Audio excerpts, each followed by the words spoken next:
Top of the morning to you. Do you ever get clobbered? Do you ever get beat up and beat down time after time after time after time? We just got back from our second weekend at a soccer tournament with our kiddos. They are doing great. They have good spirits. They're playing hard and well, and they're getting better every time. But they're getting beat every time. I could whine about we're up north and the grass just turned green and the trees have half their leaves out and the tournament's down south where the kids are better, and that's full of excuses. But I did have some interesting experiences and insights, and I immediately, well, maybe not immediately, transferred them to myself. How can I sit on the sidelines of my life and look at me in play? It really came clear to me yesterday during the last game. We were different directions with two different kids. In the last game, our older 10-year-old got to watch our 8-year-old play. And it was fun to just hear her conversation, to hear her dialogue, to hear her pulling out her hair. It's like, I just want to sub in. I just want to get on that field and I can see it. I can see it clearly. I think it really is going to give a boost to her life, the 10-year-old's life and experience in soccer, the way she was able to see it from the outside, see this team get clobbered 10-0 over and over. One of the other things I noticed on the field, we didn't have any subs for that team. I don't know what happened this busy weekend, but it was 7 versus 7, and we had 7. One of the games we only had 6. Actually, the other team accepted our request to play 6v6 so that we could have one sub, and that's because they were a smaller team, so they were more amenable to that.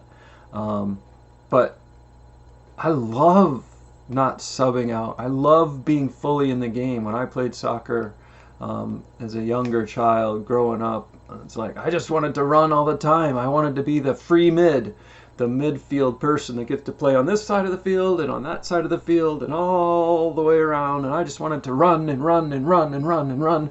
And it was a personal challenge to me. Can I keep running? Can I keep going? Can I keep trying?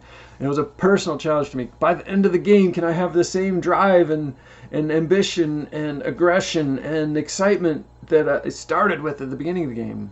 And it was never true, but the more I pushed for that, the more I went for that, the more I got closer to that. Watching these 8-year-olds, particularly, that's the side that I spent the most time with this weekend. It was interesting. There's some really talented and skilled in the 7 of the group, and there's some less skilled, and they're all mostly doing their best.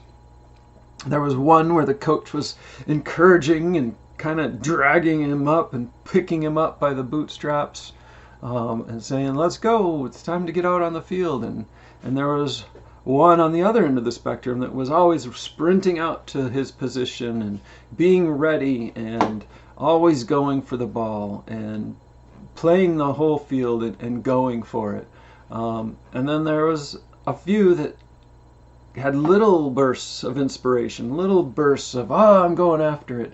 The very last game of the weekend, we had a sub from one of our other teams because one of ours got injured and we were down to 6. And this kid came in and he ran and ran and ran and ran until he pulled something in the back of his knee here and had to get carried off the field. But the question in my head is, how did he keep going and going and going to destruction? And that's one thing that I want to be careful of. I'm not encouraging you or myself to keep going to destruction, but being able to keep going outside of our comfort zone, outside of what we're used to, what we know we're safe with. With our 10-year-old, I've been talking to her. She says, I saved my boost energy packet till I needed it. And then I pulled it out and I used it. And my challenge to her this weekend was, what if you used that energy packet all the time? I bet you would discover there's another one lying right beneath it.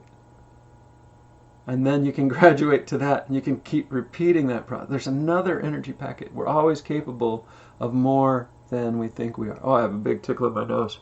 I hope I don't sneeze. But one of the things I think that kid that came on just fully driven, fully driving the whole time, was he thought he could really do something. And he did really do something. He inspired some of the other players to play more, play harder. He made the ball move more and harder. And then they got a point, and then they got another point, and then they got 5 points and 10. We never got a point the whole game, but he drove and drove and drove. He believed he could score.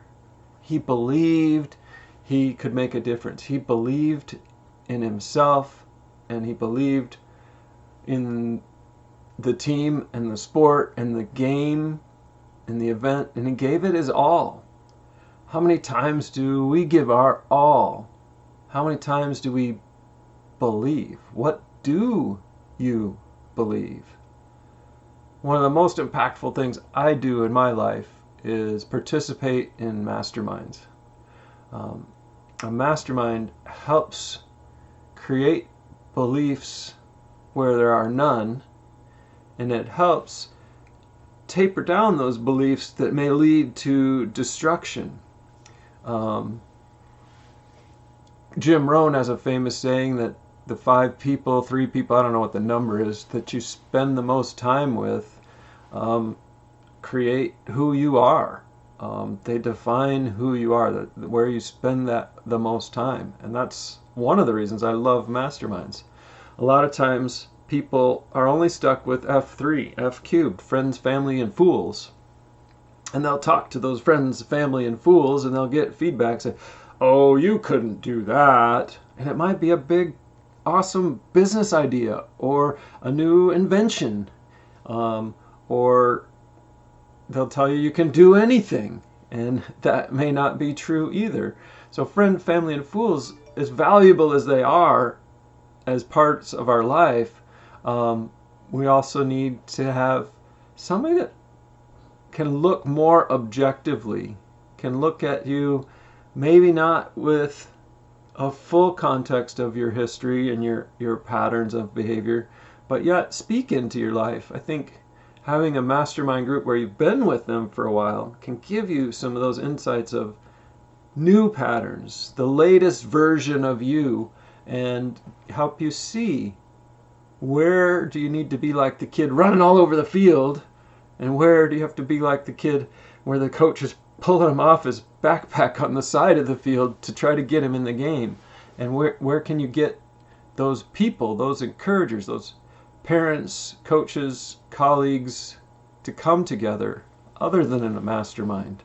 They're going to tell it to you straight. They're going to ask deeper questions in faith, in belief that you are where you are, and you're capable of more. And they're going to help you keep it grounded and real.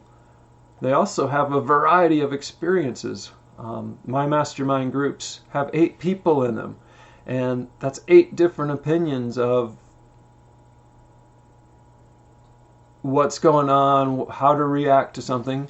It's 8 different life experiences that have committed and signed up to speak into your life and to have your valuable wisdom, experience, and life spoken into their life. So if you don't have a mastermind, I encourage you to reach out to me. We've got a few seats left in our first Kingdom Family Leaders Mastermind group. And take a look at your life yourself. What do you look like on the soccer field of life? And invite others into your life, whether it's through our mastermind, through your own mastermind, through an accountability group, through a new coach. Get connected, Get that insight. Become more than you are today. To serve more, become abundant, and make an impact. You be blessed.